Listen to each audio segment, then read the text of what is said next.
Hey, what's going on? Welcome back to my channel. Today we're going to talk about something really exciting, and that is the brand new Chapter 2 update for Dune Awakening.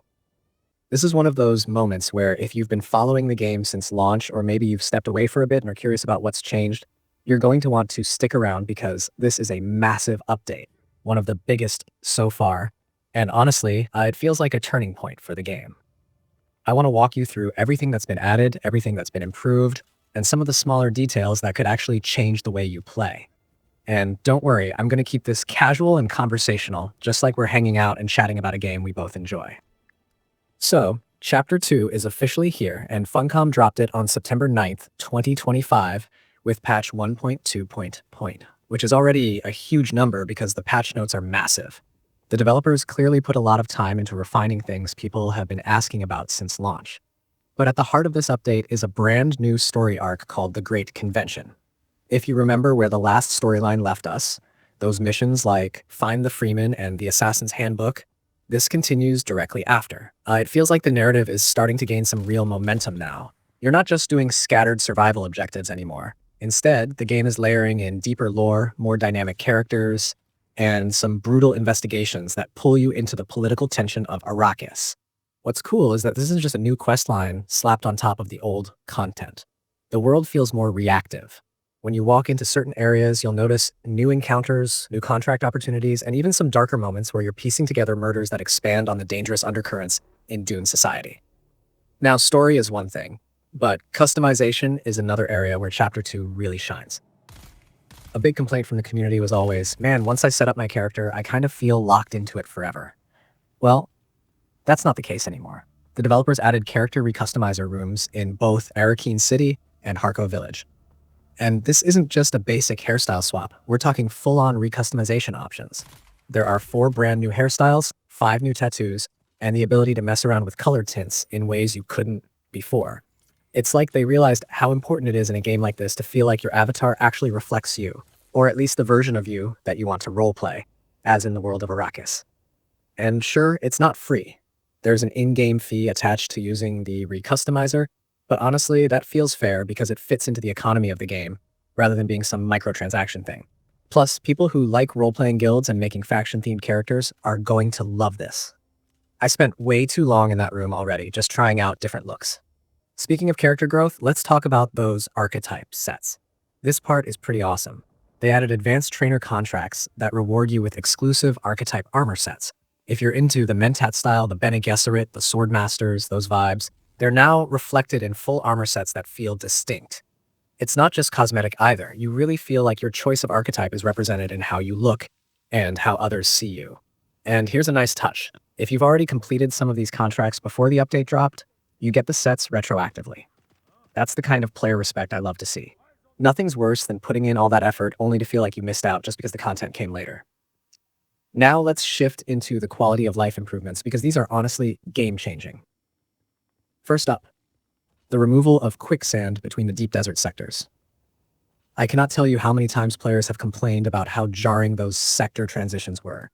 You'd hit a wall, deal with disconnects, or just lose momentum traveling, and it really broke the immersion. Well, now, that's gone. The deep desert feels way more seamless, and you can just keep moving, which is especially nice if you're in a PvP chase, or just trying to get across the map without constantly being interrupted. That change alone makes exploration feel smoother and more natural.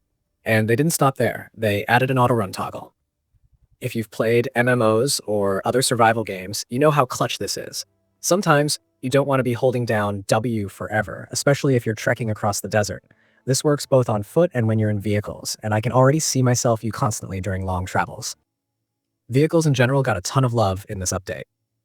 Let's talk about the Assault Ornithopter, because if you've flown one, you know storage was always a bit limited. They bumped storage from 15 slots to 20 and doubled the volume from 1,000 to 2,000. That's a huge bump, and it actually makes it practical to take your Ornithopter out for long farming runs or combat trips without constantly worrying about running out of space. And speaking of combat, rockets on the Ornithopter are now way more accurate. Before, it felt like you were just firing into the sand half the time, but now they shoot exactly where you're aiming. It feels so much more satisfying to engage enemies from the air. Plus, they added F1 through F8 hotkeys to switch seats in vehicles instantly, which makes coordinated fights with friends a lot smoother. You don't have to clumsily fumble around with menus mid-battle anymore. Oh, and if that wasn't enough, there's a new tier of missile launcher, the Adept Missile Launcher, that actually locks onto targets.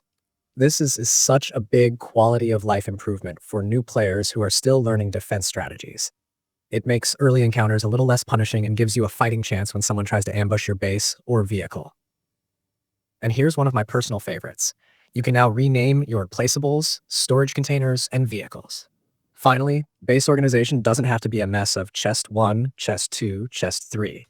You can name them exactly how you want, like weapons locker, spice storage, or whatever makes sense to your system.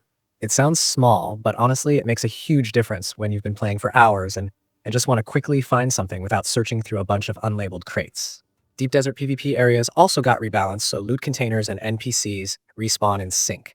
That might not sound flashy, but trust me, it makes the looting experience feel much more consistent, especially when you're farming with friends. Another detail that stood out to me is how they handled sandworms. Remember how sometimes they just spawn randomly and wreck you, even when it didn't feel like you triggered them? Now they actually check if there are players nearby before breaching. That means fewer random, frustrating deaths where you felt like the game was trolling you. Worms are still terrifying, don't get me wrong, but now they feel fairer. On top of that, the devs put a lot of work into stability improvements. If you've been around Misa Tiril or some of the more populated zones, you know those areas could get pretty laggy. They've tightened up performance there, boosted server stability, and even upgraded anti-cheat. That last part is huge for PvP players because nothing kills the fun faster than dealing with cheaters who ruin the balance. Now, the patch also came with a hotfix on September 10th, literally the next day. That's how fast they're responding. They fixed crashes, inventory bugs like comb cargo crates glitching out, dialogue triggers that weren't firing, duplicated emotes, and some weird respawn issues in combat. It's good to see them staying on top of it rather than letting problems sit for weeks. All right, now we need to talk about the paid content that dropped alongside Chapter 2, and that's the Lost Harvest DLC. This isn't just a cosmetic pack. It actually adds a standalone story journey that ties into the wider world. For $12.99, you get access to not only the new narrative, but also a bunch of cool extras. There's a brand new treadwheel vehicle that works as an alternative to the sandbike, which is awesome because variety and traversal keeps things fresh. You also get 4 Dune Man building pieces, decorations for your base, 2 armor skins, 4 weapon skins, Vermilious Dusks, swatch for colors, and even a Thumper emote. And if you bought the Deluxe or Ultimate Edition, this comes free as part of the Season Pass, which is a nice bonus for people who invested early. It feels like they're balancing free major content updates with optional DLC that adds flavor, which is honestly the best model.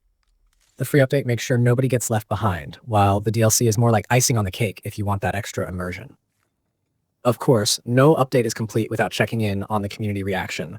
And this one has been mixed, which honestly is kind of expected. On the positive side, people are loving the removal of quicksand sectors. That change alone got so many thumbs up comments because it really fixes one of the biggest annoyances of traveling in the game. The new customization options, the improved vehicle combat, and even silly little things like being able to pet donkeys. Yes, that's in there too, are all being celebrated.